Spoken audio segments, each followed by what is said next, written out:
Alors, ce matin, pour notre culte dit spécial baptême, quoique tous nos cultes soient spéciaux, parce que le Seigneur y a toujours quelque chose de spécial à faire pour chacun de nous, nous allons bien sûr prendre l'avantage de méditer la parole du Seigneur dans le livre de Jean 4. Nous allons lire du verset 7 au verset 29 pour pouvoir nous replonger dans le contexte de cette belle histoire, mais surtout de cette grande révélation du salut de l'humanité au travers de ce passage que certainement vous avez déjà lu, entendu parler et même entendu des enseignements dessus.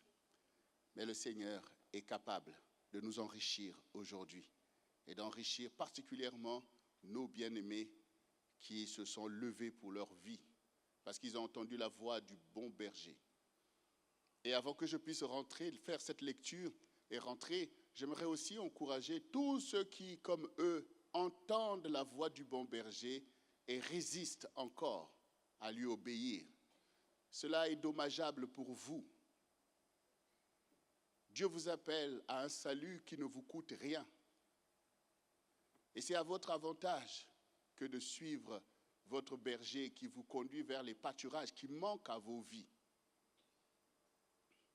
Les eaux du baptême sont disponibles pour tous les croyants et il n'y a pas de catéchisme qui soit nécessaire pour prendre les eaux du baptême.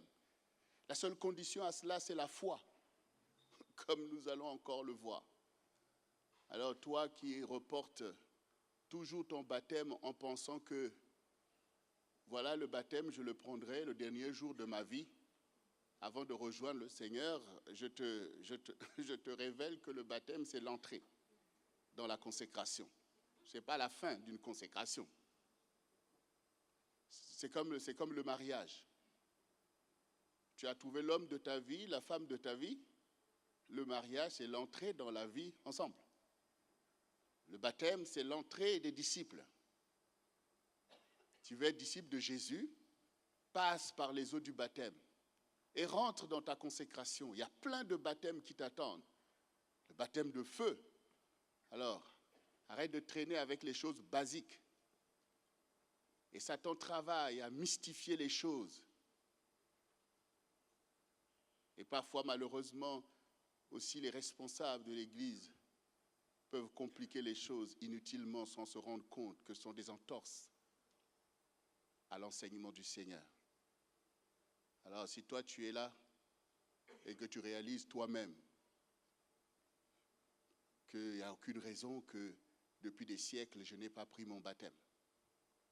Tu aimes le Seigneur, tu crois en lui et tu es toujours là dans l'église, tu écoutes.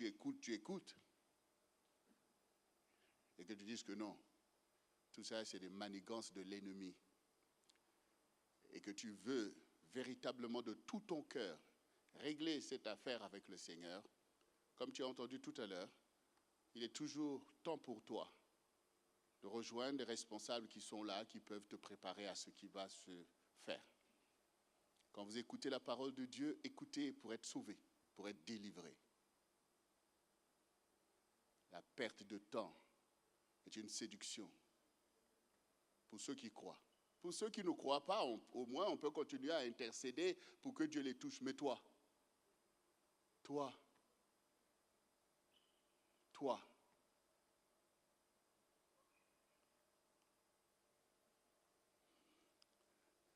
que celui qui a des oreilles pour entendre, entende. Il faut entendre, les oreilles c'est fait pour qu'on écoute et qu'on entende et qu'on comprenne. Merci Seigneur.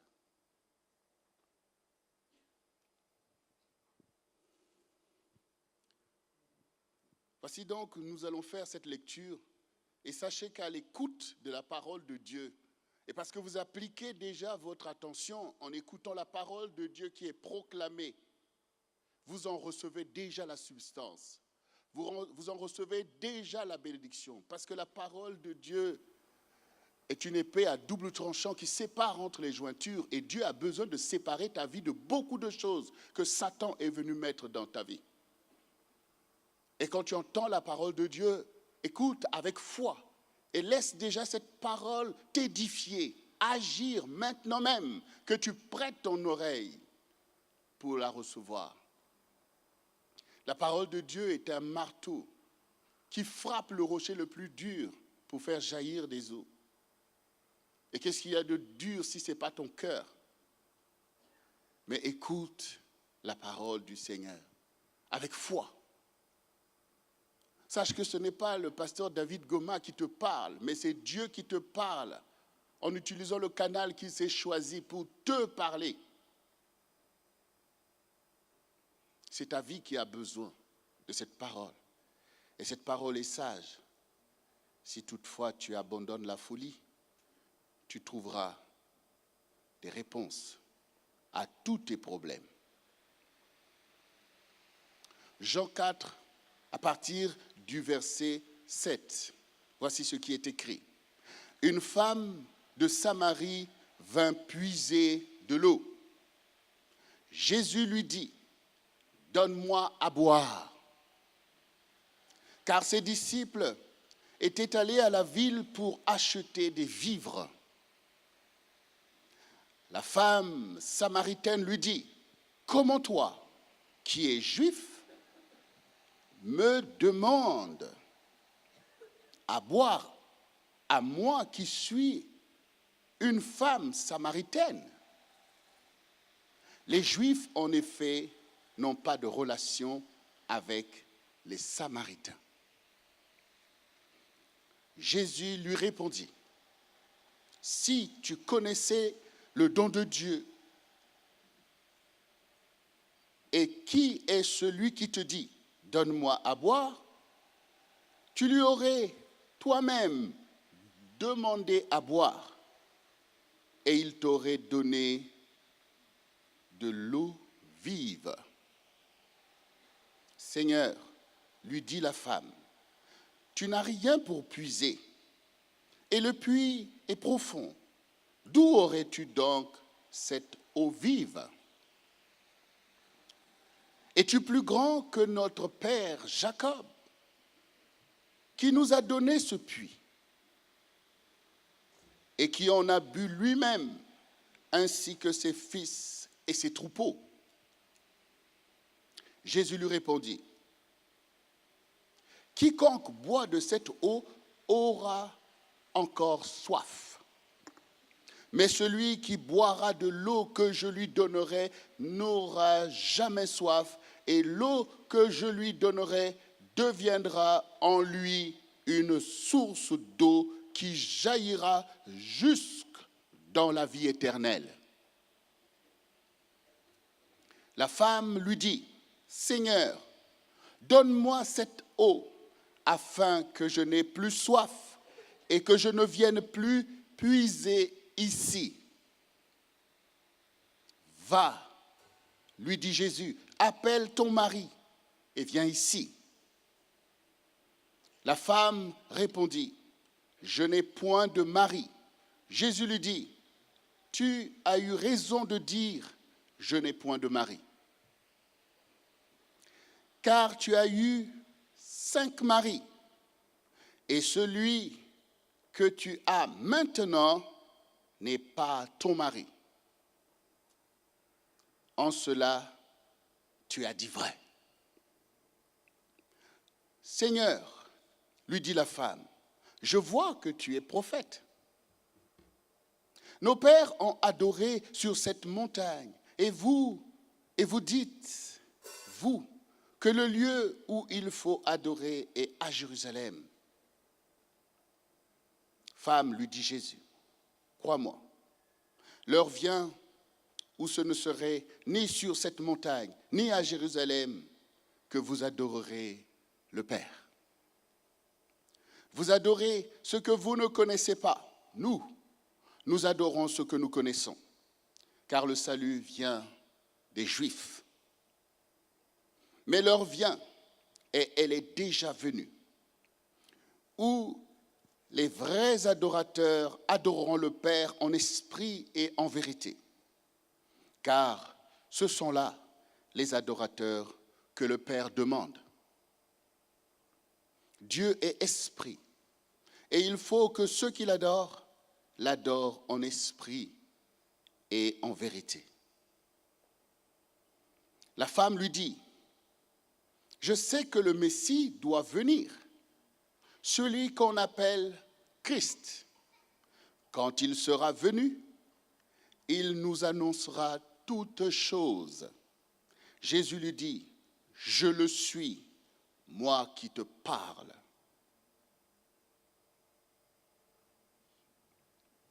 Nous allons nous arrêter là.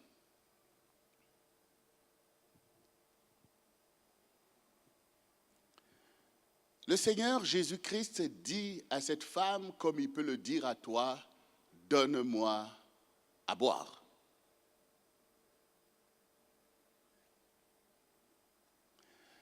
Parce que toute vie a besoin d'eau.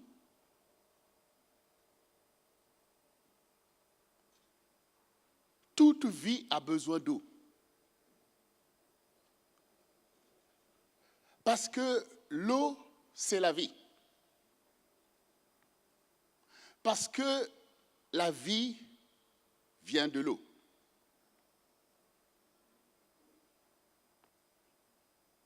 Et ça, personne ne peut dire le contraire. Même tous les hommes de science seraient d'accord avec ça, que la vie vient de l'eau. Et tu dois le savoir, parce que c'est ce que la Bible dit. Au commencement, l'Esprit de Dieu se mouvait sur l'eau. L'eau est l'élément premier de toute vie.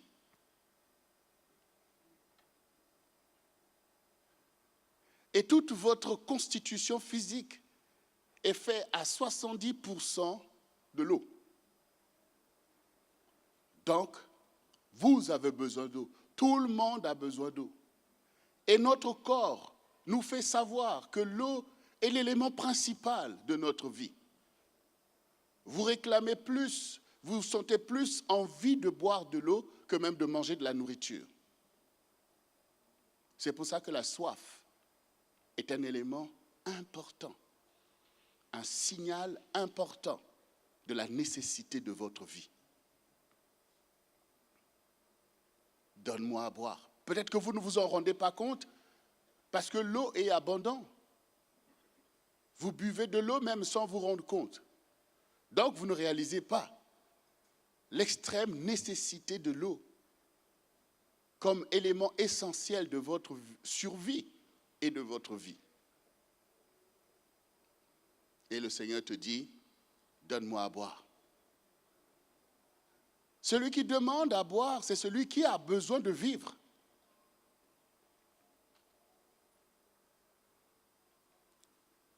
Et cette femme est venue pour chercher de l'eau.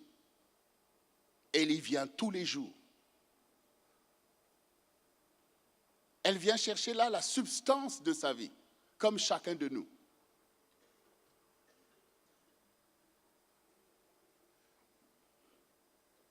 Nous avons besoin d'eau pour vivre. Et Jésus a eu besoin d'eau. Mais cette eau que nous puisons dans nos puits ou que nous recevons au travers de tout le mécanisme qui est mis dans nos maisons pour que nous ayons de l'eau, cette eau peut nous permettre de survivre physiquement pendant un temps.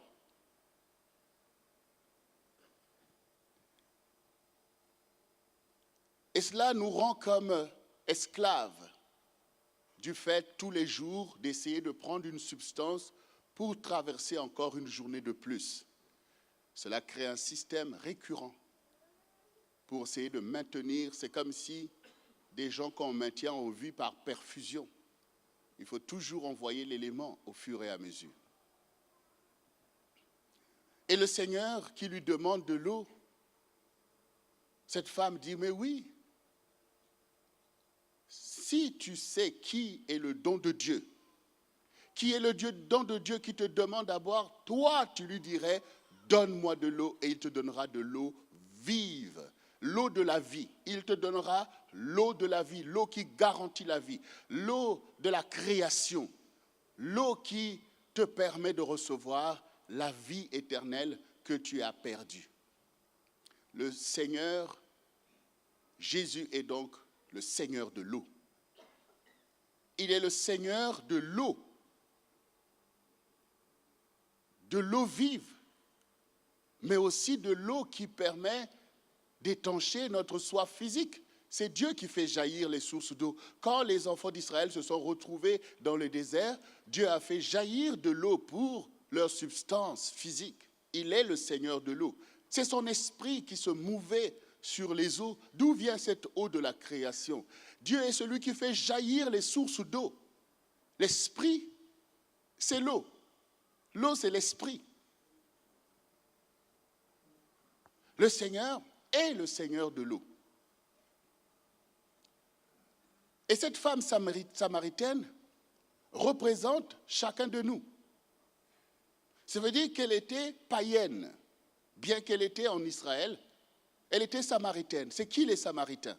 Ce sont des peuples que les rois ont emmenés en Israël pour remplacer les peuples qui étaient emmenés en déportation. Quand les Juifs étaient emmenés en déportation, alors on prenait des païens qu'on venait mettre là pour essayer de peupler le pays parce que, bon, de fait, le pays devenait sous leur gestion. Donc, ils ont emmené des peuples qui n'étaient pas des Israélites. Et c'est pour ça qu'ils ont formé dans la région de la Samarie un peuple qu'on appelait des Samaritains, c'est-à-dire des peuples non juifs venant de ça et là, mais qui n'avaient pas une relation directe avec les Juifs parce qu'ils étaient considérés comme des peuples impurs. De ce fait, ce sont nos précurseurs dans la grâce de Dieu. Cette femme nous représente. Ce sont des prémices du salut pour les non-juifs, c'est-à-dire les païens. Et cette femme-là était là. Et Jésus lui parle. Elle était déjà émerveillée, étonnée de voir un juif qui lui parle, qui lui adresse la parole, qui s'intéresse à elle et qui lui demande à boire, qui veut recevoir quelque chose d'elle. Donc elle était étonnée. Comment toi, qui es un juif, et que tu me demandes à moi, qui suis samaritaine, moi qui suis impure, de l'eau? Le fait que tu sois déjà dans l'environnement du pays de Dieu, du lieu que Dieu a choisi pour faire résider son nom, tu es déjà béni. Tu es déjà dans la présence de Dieu. Peu importe l'accident par lequel tu t'es retrouvé là. Beaucoup d'entre nous, beaucoup d'entre vous sont emmenés dans la présence de Dieu accidentellement. Ce n'était pas ta volonté d'être là où tu es.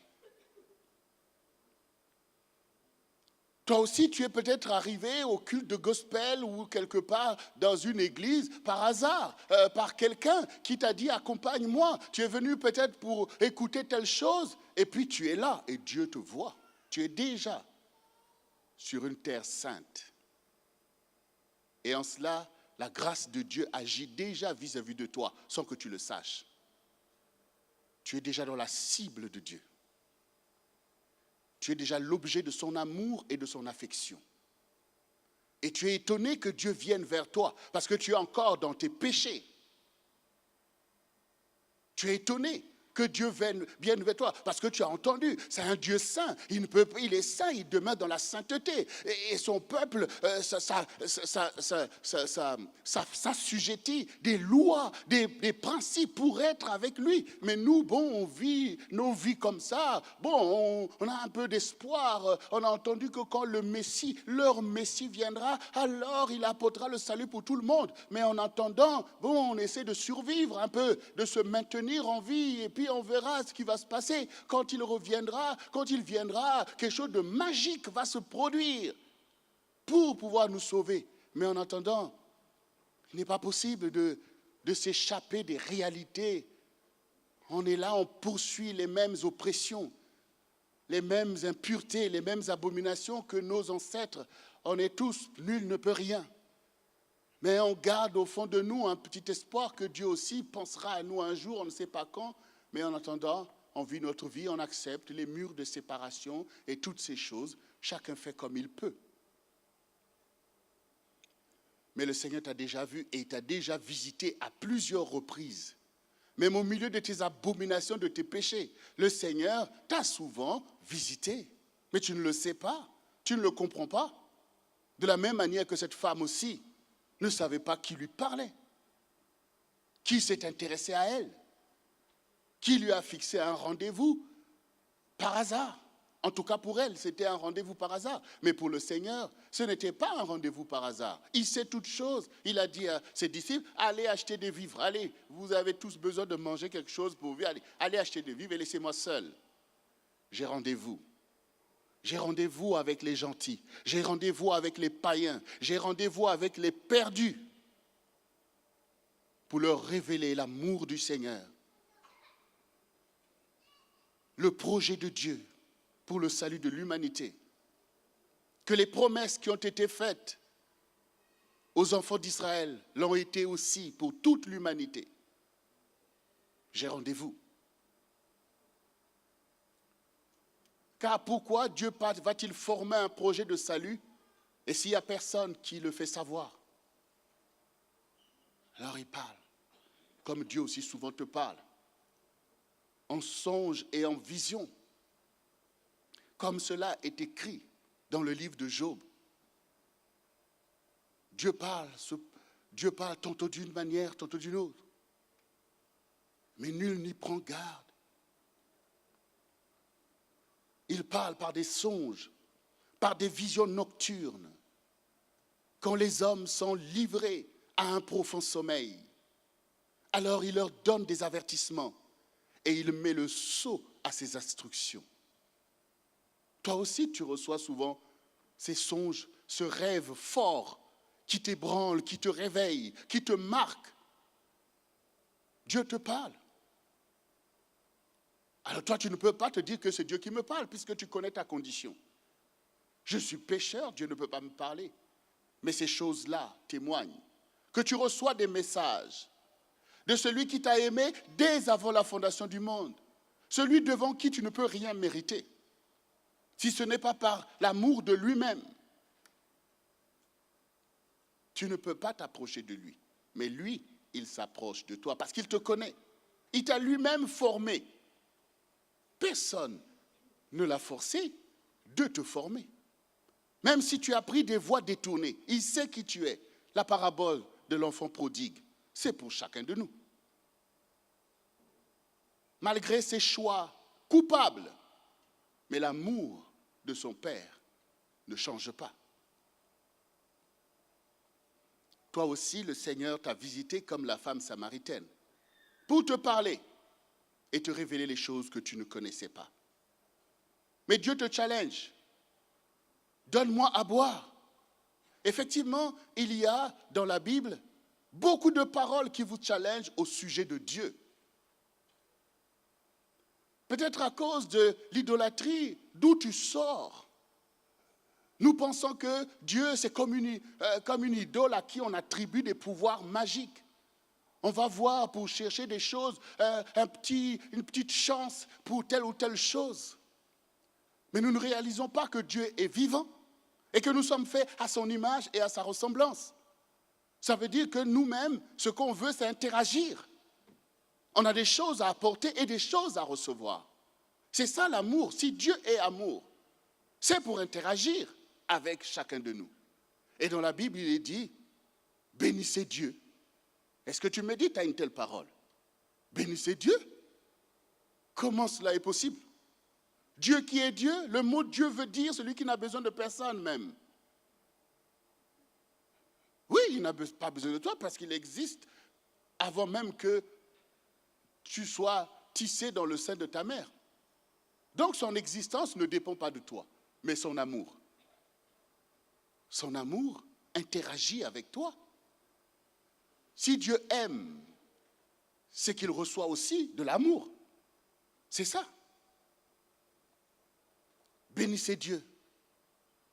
Alors, au lieu que tu sois toujours, ah, Seigneur, donne-moi ceci, Seigneur, ceci, mais réalise que Dieu veut une relation avec toi. Dieu veut une relation avec toi. Jésus pouvait venir là, ce jour-là, et dire, femme, tu es ceci, tu es cela, repens-toi. Non, le Seigneur est venu humblement pour dire, femme, donne-moi à boire. Je ne te méprise pas. Je ne te rejette pas. Alors tu vas te dire, eh mais oui, le Seigneur a vu cette femme, mais peut-être qu'il ne connaît pas véritablement cette femme. Ah bon, il ne connaît pas cette femme. Alors, quand maintenant le Seigneur dit, femme, va appeler ton mari et viens ici. Je n'ai pas de mari. Ça, c'est ce que tu viens de dire. Tu n'as pas de mari. C'est ce que tu dis. Et c'est ce que tu penses. C'est ce que tu crois. Et ça, j'aimerais que là, que tu sois délivré. Moi, je le vois. Et je comprends quand le Seigneur parle d'hypocrisie, de duplicité, d'aveuglement, d'égarement, comme quand nous lisons la Bible. Et je sais que beaucoup sont dans une telle position. Moi-même, je l'ai été. Quand on est là dans des religiosités, qu'on ne connaît pas Dieu, qu'on ne veut même pas le connaître, on se contente des religiosités, aller à l'église, faire un certain nombre de choses, croire que c'est ça qui va nous sauver. Donc, quand on arrive le dimanche, on prend une position. On devient des agneaux. Mais dans notre cœur, on est tous des boucs. Toujours des gens malins, bizarres. Et puis, voilà, on prend une position. C'était même quand tu viens en rendez-vous avec le pasteur. Alors, tu prends une position de sainteté. Oui, pasteur, tout va bien. Oh, je prie, Dieu m'a parlé. Ceci, cela.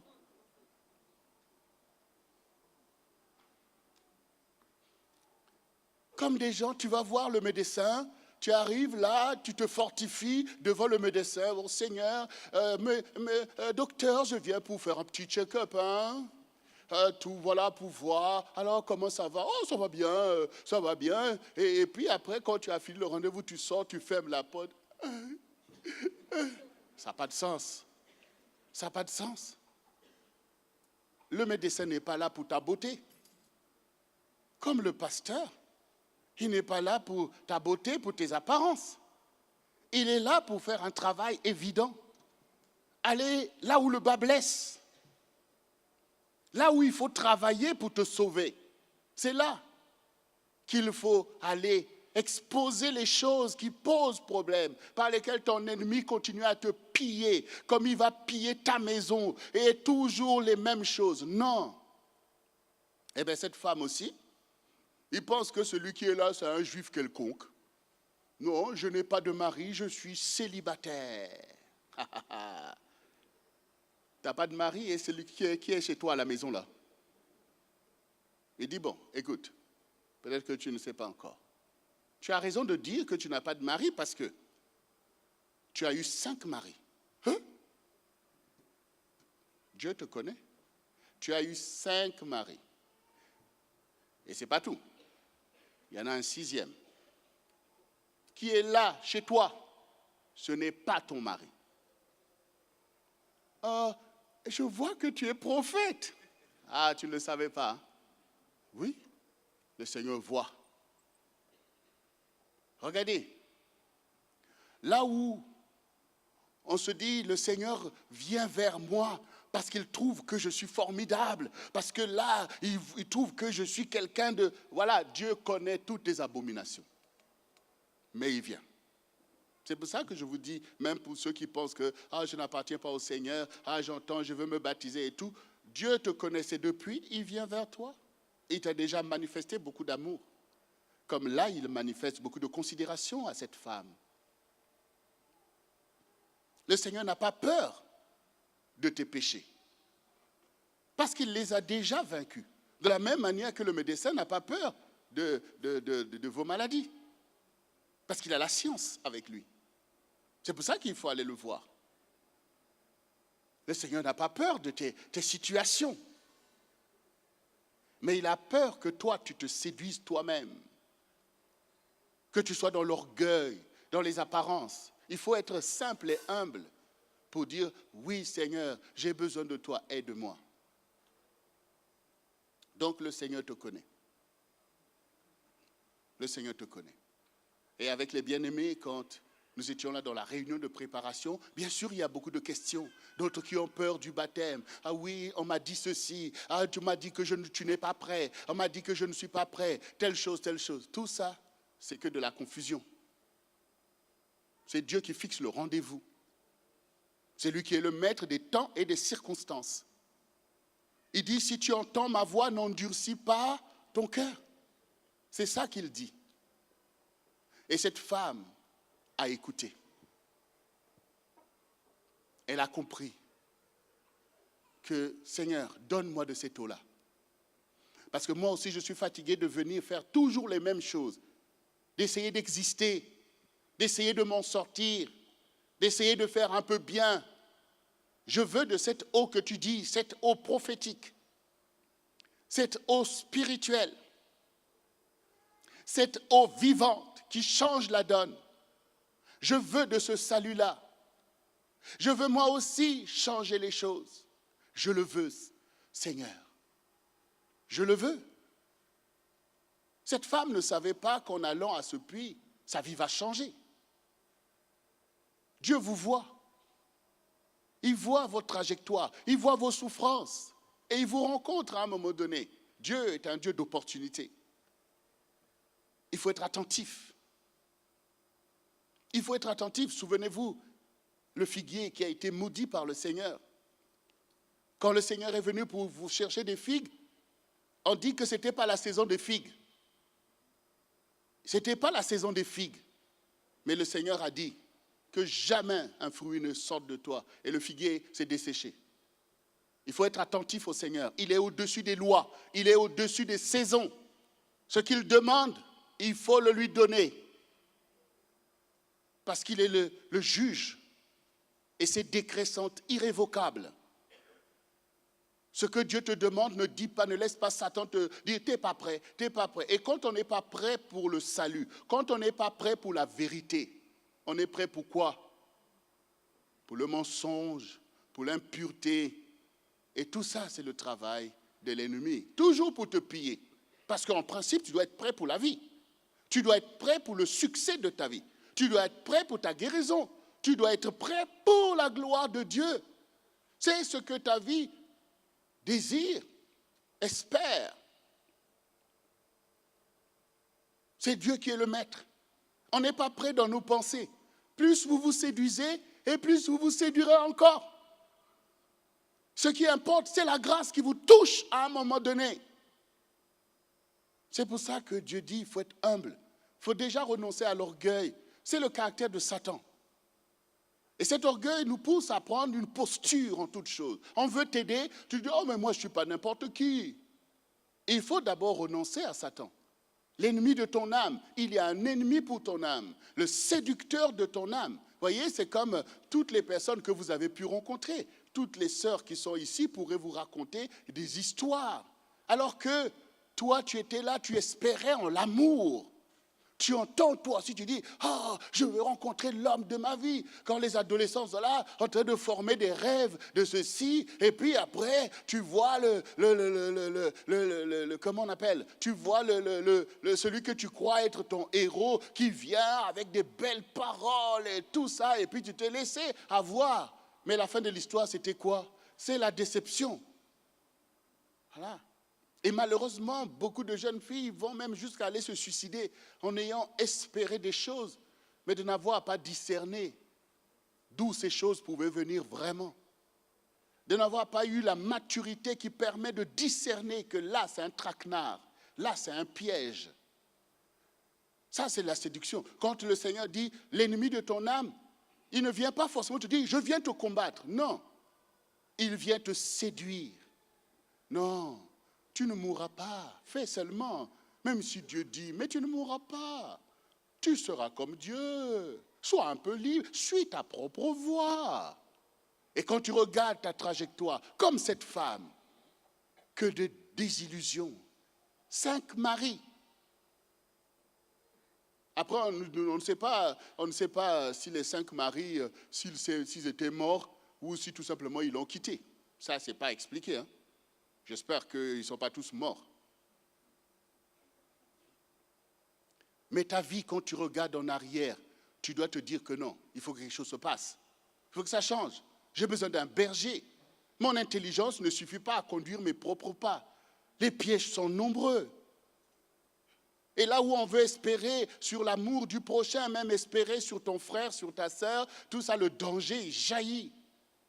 Et surtout ces derniers temps, nous qui sommes en France, beaucoup de choses qui font froid au dos quand on voit tous ces meurtres qui se passent dans des familles, dans des couples. On voit le travail de Satan, le destructeur des âmes. Il est temps de se réveiller, de se lever et de se laisser conduire par le Seigneur, se laisser conduire dans l'amour et dans la vérité. Et pour ça, il faut s'humilier, renoncer à toutes ces idéologies, ces philosophies de l'orgueil qui sont là, qui sont vraiment l'œuvre de Satan, qui veut égarer l'humanité loin du Seigneur. Et d'ailleurs, nous-mêmes, on se dit, non, on est dans l'humanisme. L'humanisme, on se rend fier de ça. Nos grands, ce sont des humanistes. Ça veut dire quoi? Ça veut dire quoi? Nous sommes l'humanité que Dieu a formée pour sa propre gloire. Et nous avons besoin de lui, de sa sagesse. Cet humanisme, on est nous-mêmes des dieux, on est formidables par nous-mêmes. On n'a pas besoin de dépendre d'une sagesse qui vient de quelque part. On n'a pas besoin de ces choses, tout ça, c'est de l'obscurantisme. Et où est-ce qu'on en est maintenant? On apprend maintenant que tous nos grands, là, tous les jours, des choses qui sortent. Où sont les lumières? Il faut chercher la lumière du Seigneur Jésus-Christ, le héros de l'humanité, celui qui enseigne la voie de la vérité et de l'honneur, la voie de l'amour et du don de soi, celui qui donne sa vie, celui qui s'abaisse plus bas que nous tous, celui qui révèle le vrai visage humain de Dieu. Il faut reconnaître quand même ce qui est bien, ce qui est saint. Il faut le reconnaître. Il faut reconnaître. Il faut reconnaître. Il a été humilié pour nous tous. Et l'évangile, c'est le chemin qui convient à l'humanité. Vous allez chercher quel autre Dieu quand il vous enseigne à aimer même vos ennemis.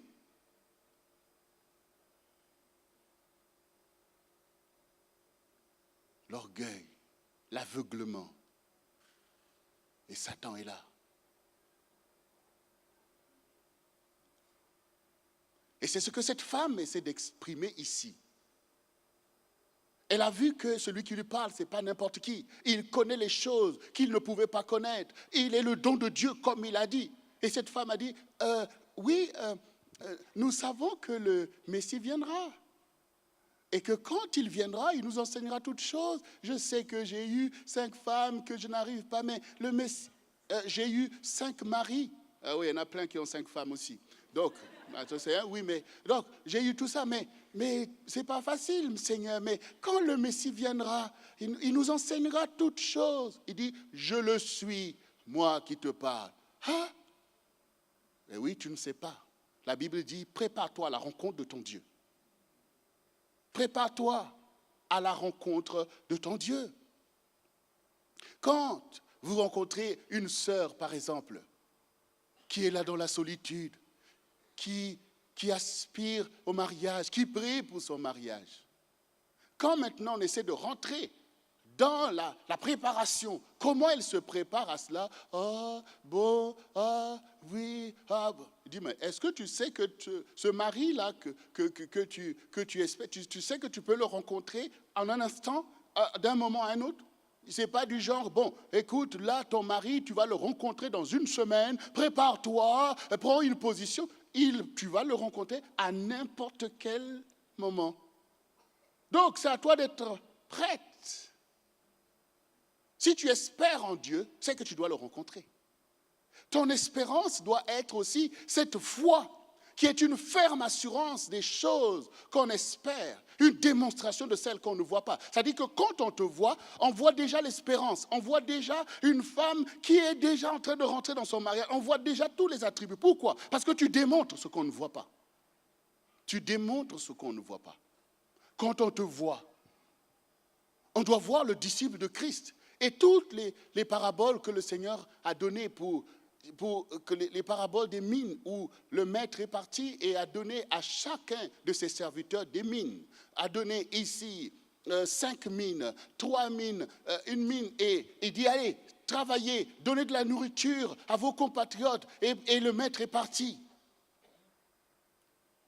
Et il est dit, heureux celui que son maître trouvera faisant ainsi, quand il viendra.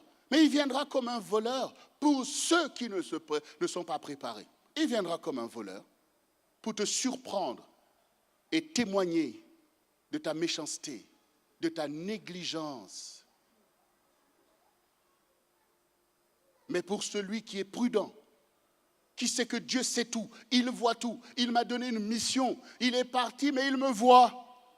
Et comme le Seigneur a dit, je serai avec vous jusqu'à la fin du monde, parce que je vous envoie le Saint-Esprit qui vous conduira dans toute la vérité. Tu réalises que le Saint-Esprit est là, qu'il te voit, qu'il pèse tes pensées, qu'il voit comment tu te positionnes, qu'il voit la malice, la fausseté. Il voit. Et non seulement il voit ça, il tire vengeance de ces choses. Et pourtant, tout ce que Dieu t'a dit est vrai. Toutes les promesses qu'il t'a faites sont vraies. Mais est-ce que toi, tu es vrai? Est-ce que toi, tu es vrai? Vous croyez qu'on peut recevoir des grâces dans la fausseté? Parce que tout simplement, on vous a promis. Vous croyez que les parents peuvent promettre à leur enfant, sur qui ils portent aussi un espoir pour l'avenir, et que ces enfants-là se tiennent toujours dans la vanité, dans l'inutilité, et que les choses vont se passer telles que c'était prévu? Quand un vase est percé, vous continuez à déverser des trésors dedans? Est-ce que Dieu est là pour financer le péché? Est-ce que Dieu est là pour encourager l'iniquité? Au contraire, il dit qu'il reprend. Tant que tu veux encore être son enfant, il va te reprendre, te battre de verge pour t'apprendre la voie du salut. Sinon, si tu deviens un impie, eh bien, il te laisse suivre ta trajectoire jusque dans les ténèbres où tu veux aller. Mais Dieu n'accepte pas le péché. Il n'accepte pas la fausseté. Il n'accepte pas l'hypocrisie. Il enseigne la voie de la vérité. Il ne te méprise pas, il ne te rejette pas. Il sait que tu es pécheur, mais il est venu pour te sauver. Et la base de la relation, comme en amour, et je le répète, et je le dis souvent, la foi, c'est comme l'amour. On sent quelque chose, et si on y prête garde, ça devient une grande histoire avec Dieu. L'amour aussi, c'est la même chose. On ressent quelque chose pour quelqu'un, si on n'y prête pas attention, ça ne restera qu'une simple émotion qu'on a sentie à un moment. Ça ne donnera rien. Mais si on y prête attention, ça rapproche, ça crée un lien, ça devient une histoire, un couple et une famille derrière. La foi, c'est la même chose. Donc, tout est basé d'abord sur la vérité. Comme en amour, quand la vérité manque, ça pose problème. Ça ne donnera pas une belle histoire. Ça emmènera à la confusion.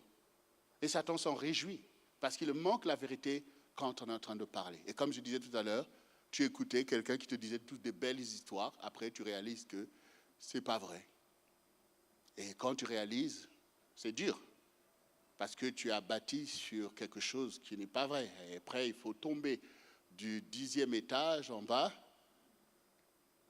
même si on conserve sa vie, mais c'est difficile et beaucoup ne se relèvent pas.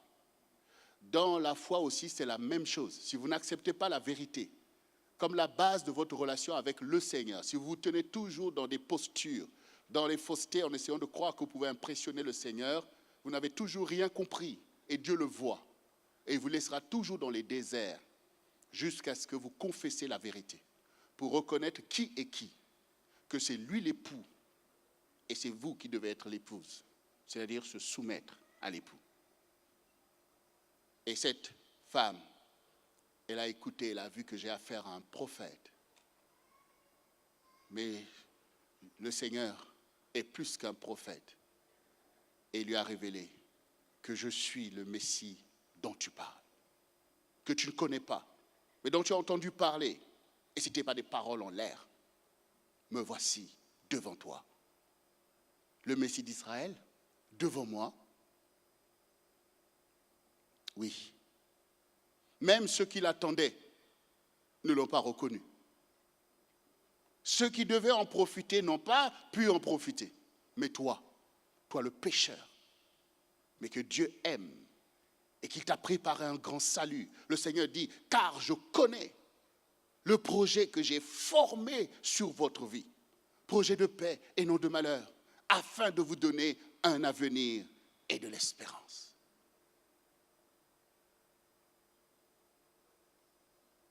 Tous les saints qui ont rencontré Dieu disaient toujours, si j'ai trouvé grâce à tes yeux, si j'ai trouvé grâce à tes yeux, je n'ai rien mérité, mais si j'ai trouvé grâce à tes yeux, si j'ai trouvé grâce, Dieu te fait trouver grâce à ses yeux. Il te fait trouver grâce. Et tu peux le reconnaître que oui, la grâce de Dieu est sur moi. Vous savez, nous tous là, on a grandi dans les rangs de l'église.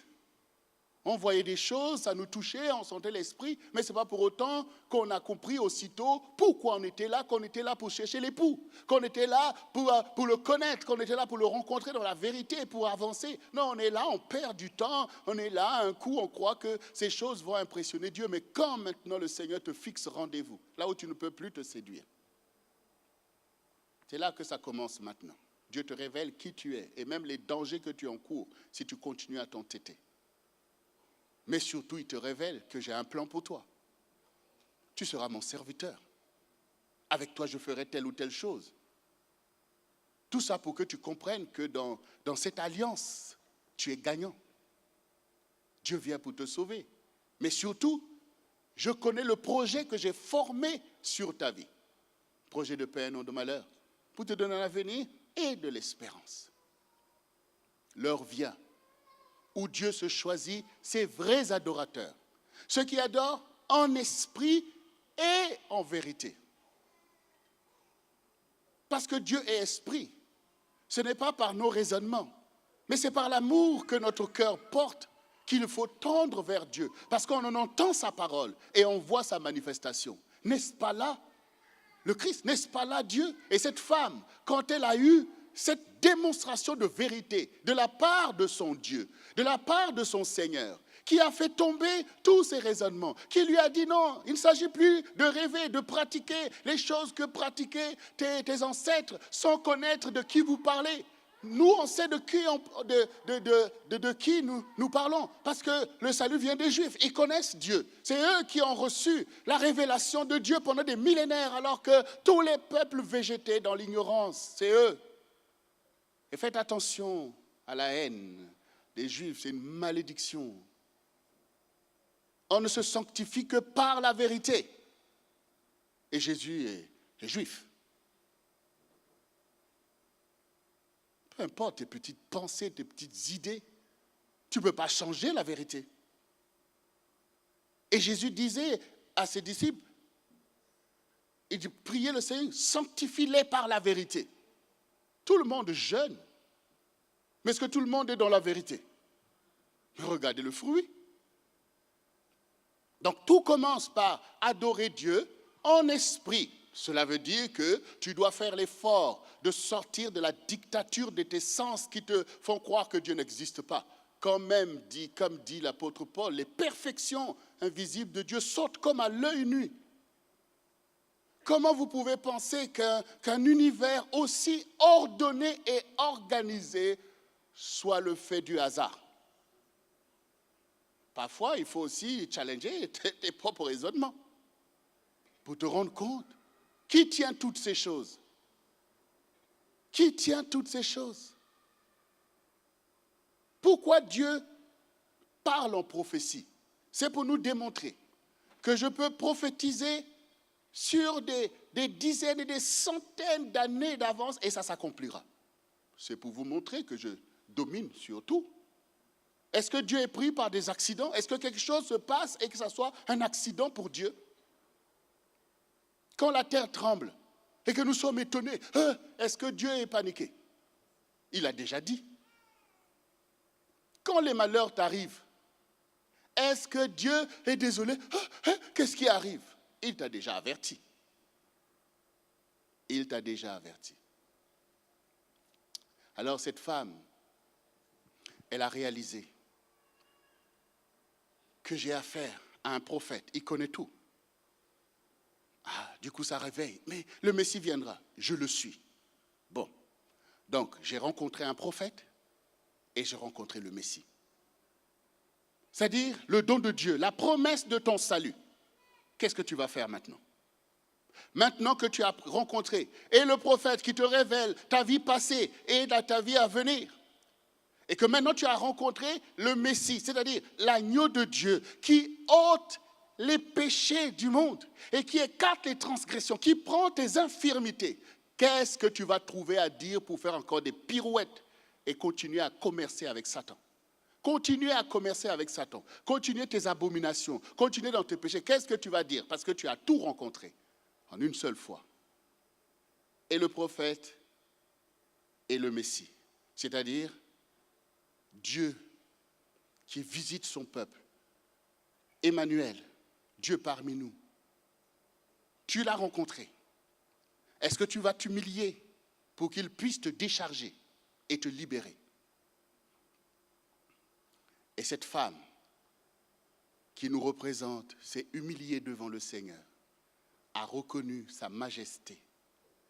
Et cette femme, elle a abandonné ses pensées. Elle n'était plus, oui, on a dit les Messies. Elle a dit que tout est accompli. Parce que ce que j'ai entendu témoigne à mon esprit que ce n'est pas des paroles d'un homme.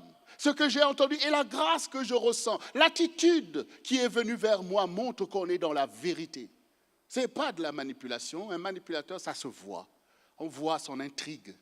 On sent l'impureté dans ce qui est en train de se faire.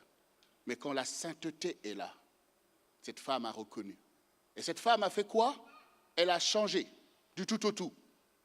Du coup, elle a vu qu'il ne s'agit plus de cacher mes péchés, mais au contraire de m'exposer à mon Dieu. Il ne s'agit plus, mais de recevoir de l'eau vive. Et quand on reçoit ces choses, il ne s'agit plus de rester dans le mensonge, mais il faut se tenir dans la vérité et proclamer la vérité. Alors cette femme s'est levée et revenue au village pour dire, regardez, l'homme qui m'a dit tout ce que j'ai fait, n'est-ce pas là le Christ que nous attendons? Il a dit tout ce que j'ai fait. Et certainement, le but, ce n'est pas de tout détailler ici, mais on comprend bien. Les gens lui ont dit, qu'est-ce que tu as fait? Eh bien oui, j'ai fait ceci. J'ai eu 5 maris et là, j'ai quelqu'un chez moi là-bas. C'est le mari d'un tel, mais je suis désolé.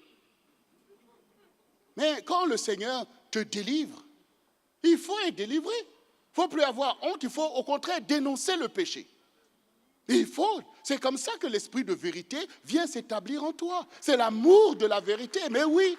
Satan veut te maintenir dans la honte, dans des choses pour continuer à garder ces choses dans ton environnement. Non, ne dis pas, surtout si tu réveilles, les gens vont parler. Alors ne dis pas, laisse-moi être là. Non, il dit, cet homme, le Christ, il a dit tout ce que j'ai fait. J'ai fait ceci, j'ai péché, j'ai fait des avortements, j'ai fait ceci. Il m'a tout dit. N'est-ce pas le Christ? Est-ce que le Christ a été envoyé pour nous condamner? Non, il est envoyé pour nous sauver. Il est envoyé pour ôter nos péchés. Alors prends ces péchés-là, enlève les fardeaux. Si le Christ est là, c'est le temps de vivre. C'est le temps de revenir vers Dieu.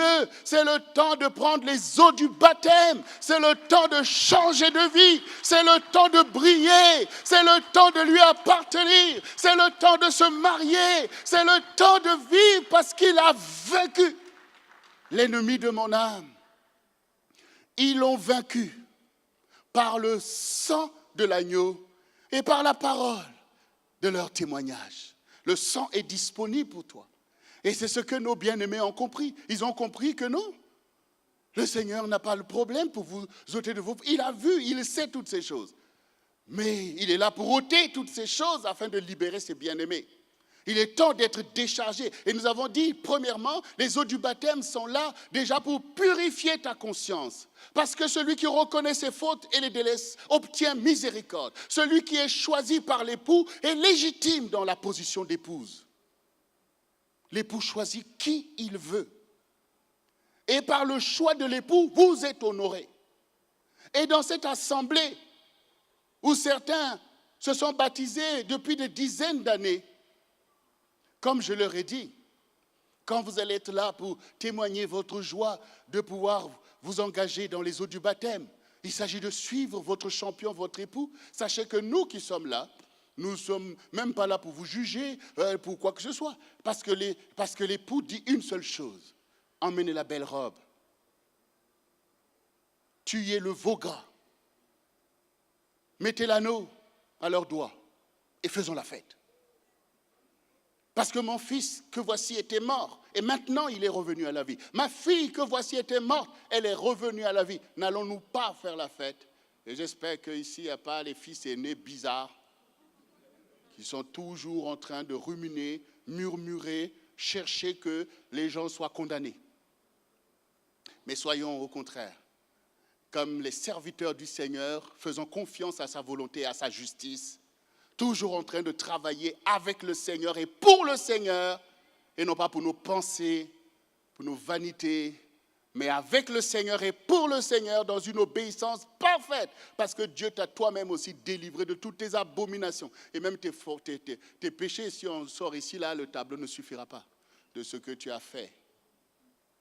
Bien-aimé, il est temps de savoir que le Christ est déjà venu. La majorité des Juifs l'attendent encore. Mais pour nous, il est venu. La pierre rejetée par ceux qui bâtissaient est devenue la principale de langue. Cette parole, toutes ces paroles ont été données aux enfants d'Israël. Donc, ils savaient bien qu'on va rater quelque chose.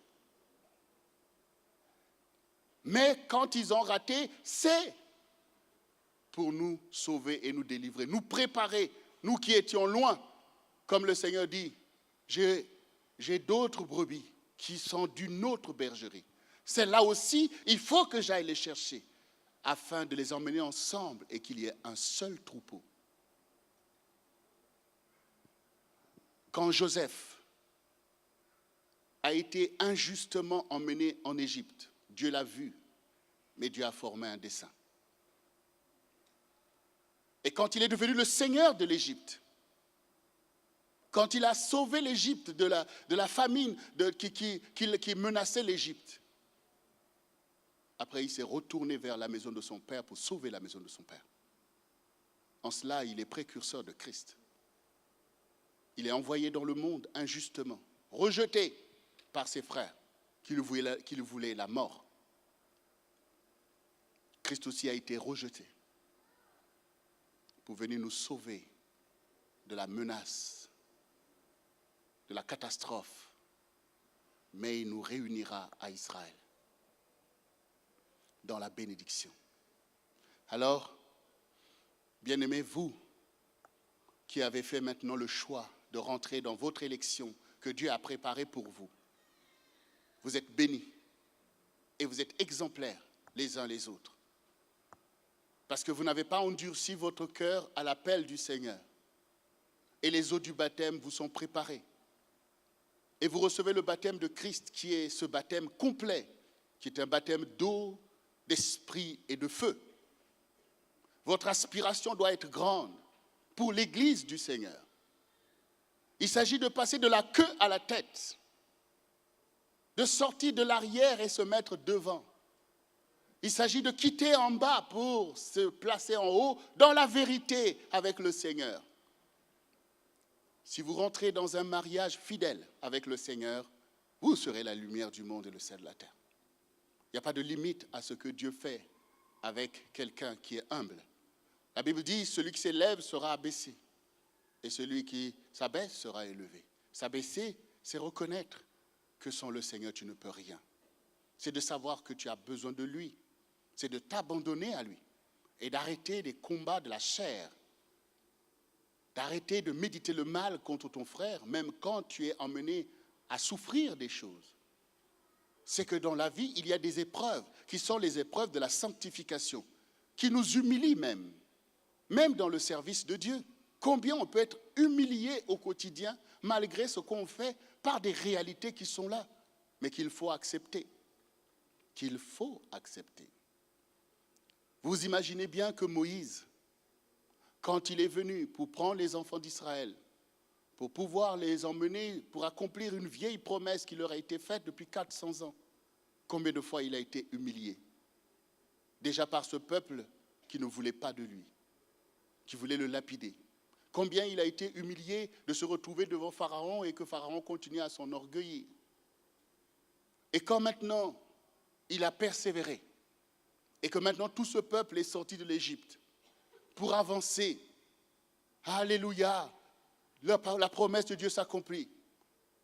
Vous imaginez bien combien il a été humilié en arrivant devant la mer Rouge et en voyant que Pharaon revient par toutes ces paroles vaines et tous ces murmures, alors que Dieu a déjà manifesté qu'il était avec lui et qu'il avait déjà fait de grandes choses. Cela humilie effectivement.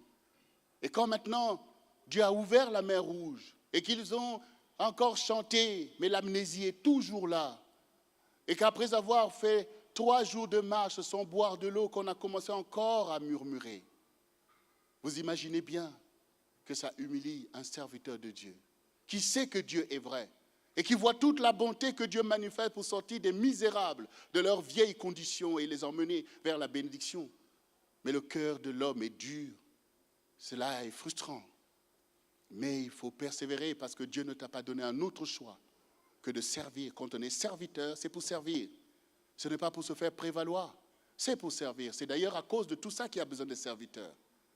Et quand maintenant ils sont arrivés dans l'épisode où maintenant ils voulaient de la viande, parce que la manne qui leur a été adressée ne leur paraissait pas être une nourriture exquise. Moïse s'est senti offensé et humilié. Il a dit au Seigneur, si c'est comme ça, il est préférable que tu prennes ma vie. Car est-ce que c'est moi qui ai enfanté ce peuple pour être un nourricier pour lui? Et qu'il me demande de la viande, est-ce que je suis Dieu? C'est humiliant toutes ces choses. Ce manque de reconnaissance de ce que Dieu a fait, ça humilie. Mais il faut garder une position d'acceptation des choses qui te sont imposées.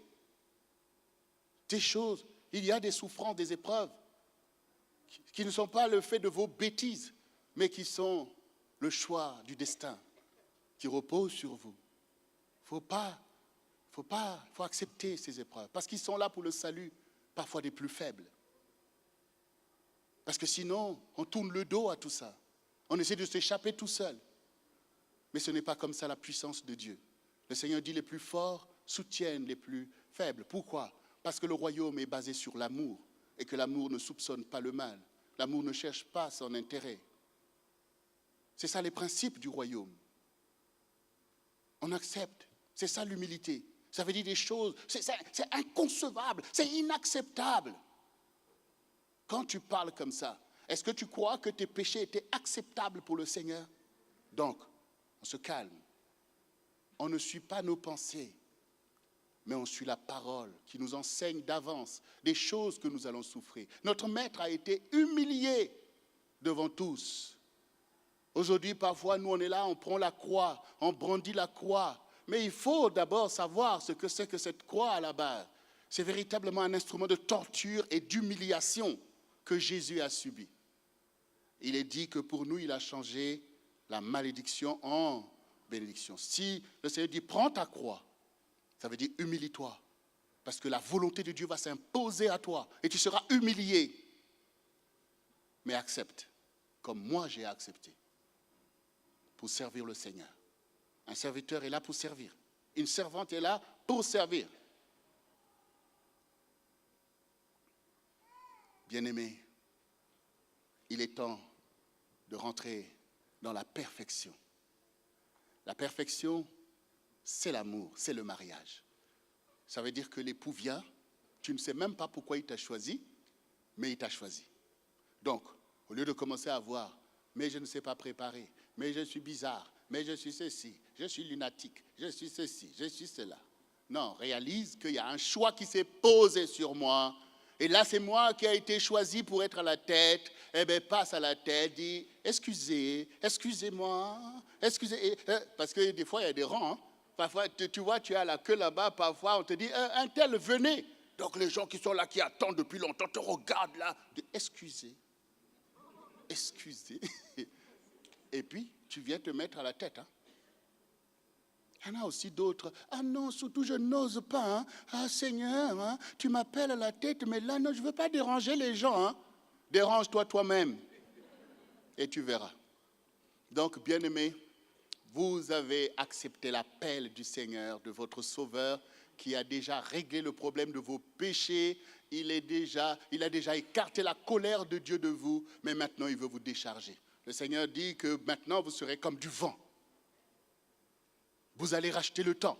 Les gens ne vous reconnaîtront plus parce que le Seigneur, il dit que celui qui est né de nouveau, il est comme le vent. On l'entend, on le sent, mais on se dit, mais qui est-il? Où va-t-il? Mais comment? Ça, c'est qui celui-là? Mais c'était un tel. Mais comment ça? Qu'est-ce qui s'est passé? Eh bien oui, tu es passé dans ton salut maintenant. Tu es passé dans la puissance de la rédemption de Dieu.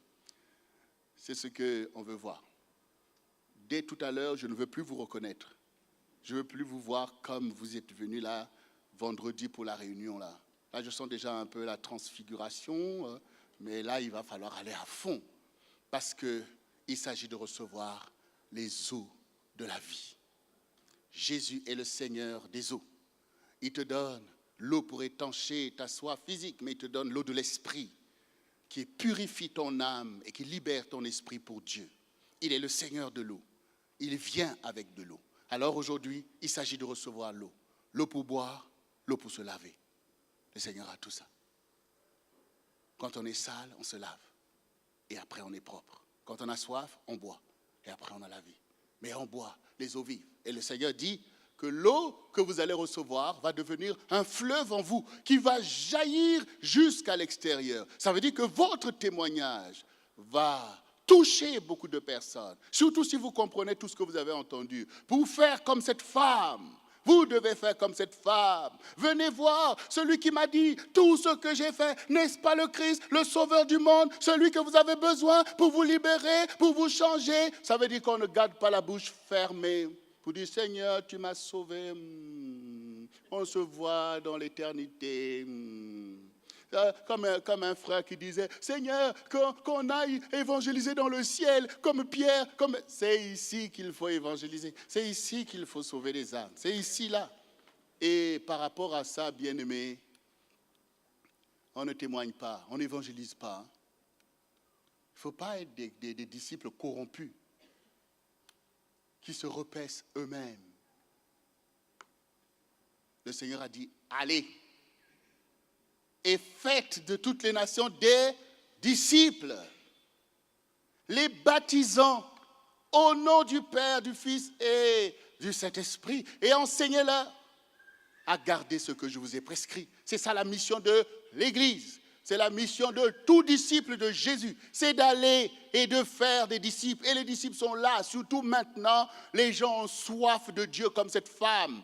Il faut aller leur dire que tes problèmes sont réglés. Et j'aimerais terminer en vous disant, vous savez, des fois, et vous avez raison de le sentir comme ça, vous avez beaucoup de problèmes. Nous tous, on a beaucoup de problèmes. On a beaucoup de problèmes. Si Dieu veut, je vous expliquerai. Mais j'aimerais vous dire que quand vous avez beaucoup de problèmes, ne vous laissez pas impressionner par vos problèmes. Vous savez, quand vous avez beaucoup de problèmes, ça veut tout simplement dire que vous avez besoin de beaucoup de solutions. On s'arrête là. Mais oui, parce que si vous vous laissez impressionner, vous allez reculer. Mais vous oubliez que votre bénédiction est derrière ces problèmes-là. Moïse aussi a eu beaucoup de problèmes dès lors que Dieu lui a parlé. Il a eu des problèmes avec Pharaon. Il a eu des problèmes avec les enfants d'Israël. Il a eu des problèmes avec le désert et toutes ces choses.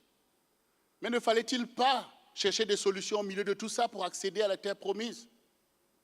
Toi aussi, tu recules toujours devant tes problèmes et tu restes dans tes déserts et dans la confusion. Les disciples, à quoi ça sert de recevoir la sagesse et l'intelligence si ce n'est pas parce que tu dois passer de l'autre côté?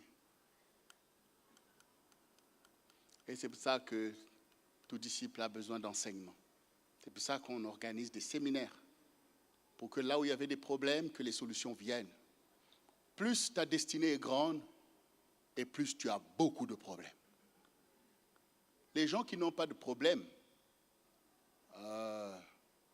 si on me dit qu'à quelques heures après ils sont morts, ça ne m'étonne pas.